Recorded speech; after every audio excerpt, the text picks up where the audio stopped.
Sekali peristiwa, Roh memimpin Yesus ke padang gurun. Di padang gurun itu selama 40 hari Yesus dicobai oleh iblis. Ia tinggal bersama dengan binatang-binatang liar dan malaikat-malaikat melayani dia. Sesudah Yohanes Pembaptis ditangkap, datanglah Yesus ke Galilea memberitakan Injil Allah, katanya, "Saatnya telah genap, kerajaan Allah sudah dekat. Bertobatlah dan percayalah kepada Injil." Bapak, Ibu, saudara-saudari sekalian yang terkasih, baik yang dalam gereja ini maupun yang mengikuti misa dari rumah, kesempatan untuk kita diberikan setiap tahun sebagai retret panjang 40 hari mempersiapkan Hari Raya Paskah. Bapak, Ibu, saudara sekalian yang dikasihi Tuhan, 2 hari raya besar yang kita punya, Natal dan Paskah, itu semuanya memiliki waktu persiapan panjang untuk pengolahan batin kita. Natal kita mengenal masa Advent. Untuk Paskah kita diajak menghayati masa Prapaskah. Waktunya lebih panjang.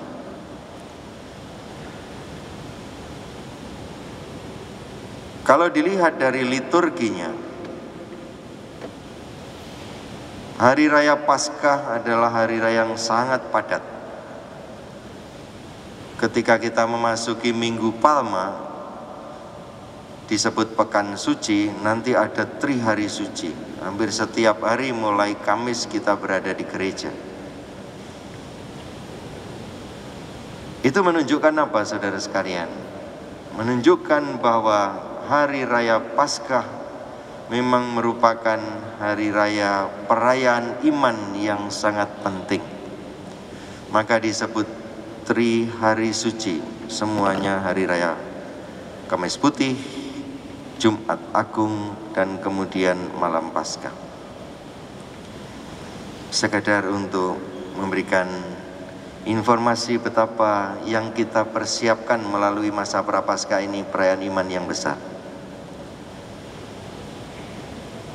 Sabda Tuhan pada hari ini, bacaan pertama mengajak kita untuk melihat bahwa karya keselamatan itu bukan hanya diperuntukkan makhluk yang namanya manusia, tapi juga segala makhluk yang diciptakan oleh Tuhan termasuk di dalamnya. Maka dalam praktek iman kita juga perlu memberikan perhatian, bukan hanya peduli pada keselamatan manusia, orang, tapi juga peduli kepada alam semesta yang diciptakan Tuhan, baik adanya, dan semuanya itu juga dipercayakan kepada manusia untuk dinikmati, dikelola, dimanfaatkan sebaik-baiknya. Maka sebagai orang beriman kita diajak, diingatkan, jangan sembrono dengan semesta alam, apalagi berbuat seenaknya dan tidak adil memperlakukan makhluk-makhluk yang lain. Bahwa air bah melambangkan semacam penyucian kembali, kemudian oleh Petrus ditarik menjadi lambang dari baptis yang menyucikan kita. Cara Tuhan menyelamatkan memang unik, boleh dikatakan tidak biasa. Cara Tuhan menyelamatkan dengan mengorbankan dirinya. Kita ini terbiasa untuk melakukan yang namanya selamatan, kegiatan yang mengarah kepada tujuan supaya kita peroleh keselamatan. Nah, keselamatan dalam bentuk upacara-upacara biasanya yang kita pakai ialah simbol-simbol yang kemudian kita wakilkan kepada benda-benda atau makhluk hidup yang lain. Contohnya dengan mengorbankan binatang. Lambangnya biasanya darah. Maka kalau orang selamatan biasanya kalau ada binatang yang disembelih, itu sebetulnya tujuannya penumpahan darah itu supaya mewakili niat-niat kita, ada yang dikorbankan. Cara Tuhan menyelamatkan kita, mengorbankan dirinya sendiri, Yesus. Dan itu akan terjadi pada peristiwa Paskah. Itulah yang kita persiapkan dengan hati yang sungguh-sungguh mempersiapkan diri kita untuk merayakan peristiwa besar itu.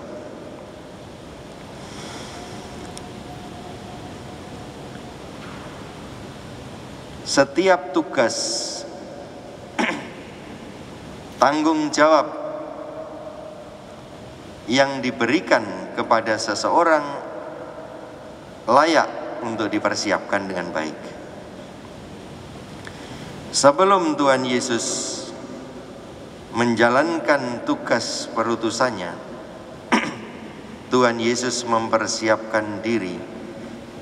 Tempatnya pun sangat khusus di padang gurun. Waktunya juga cukup panjang, 40 hari. Setelah itu Tuhan Yesus mulai keluar dari padang gurun dan menjalankan misinya.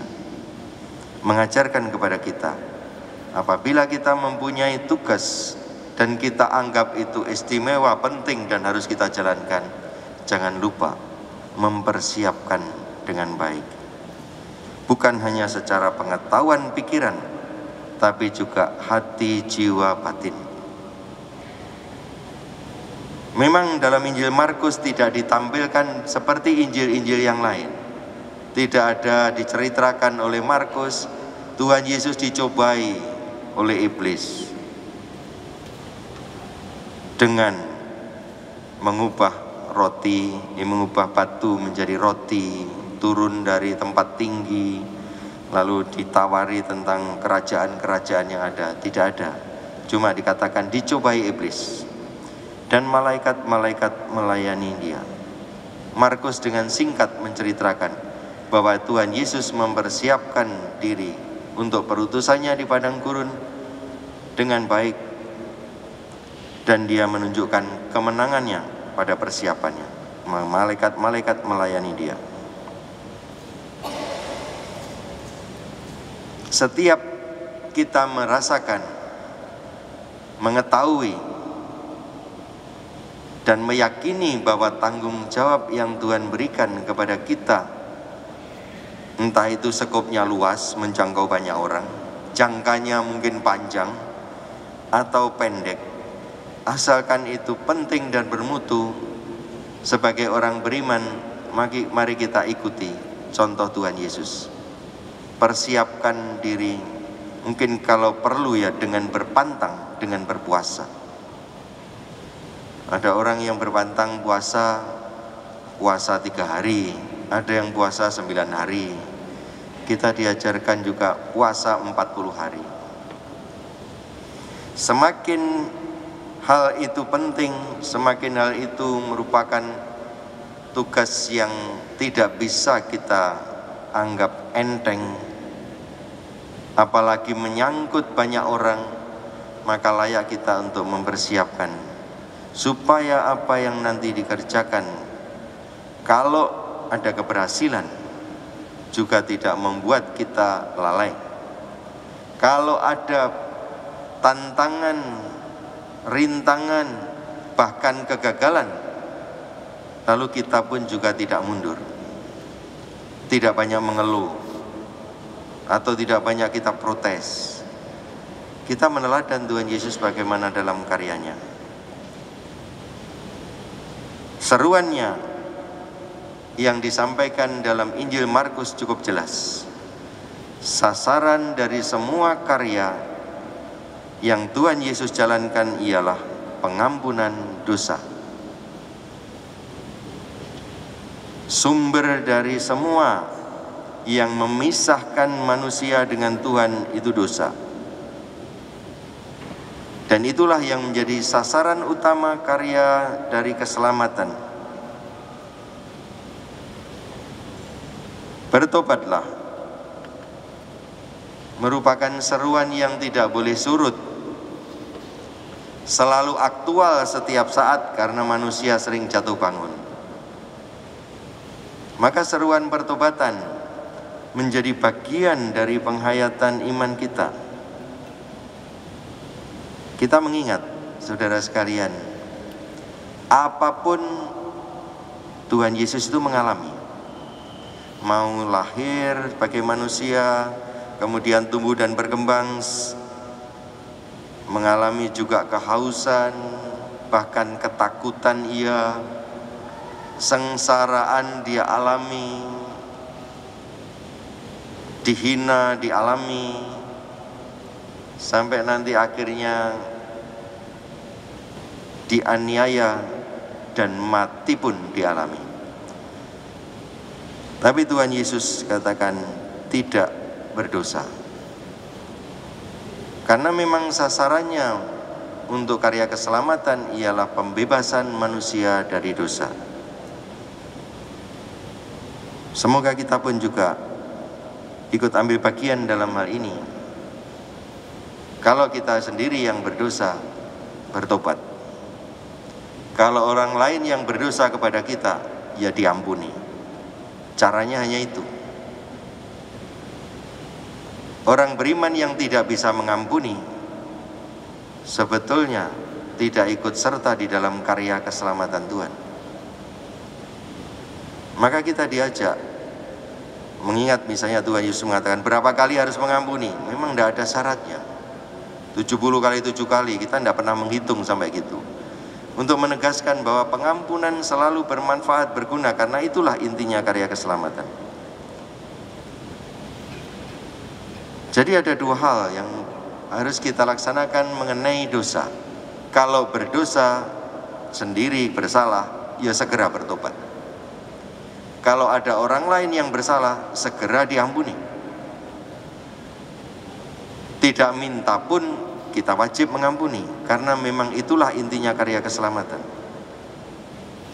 Apalagi orangnya sudah meminta, harus kita ampuni. Berat atau enggak? Seringkali sangat berat. Tapi itulah karya keselamatan. Manusia dibebaskan dari dosa.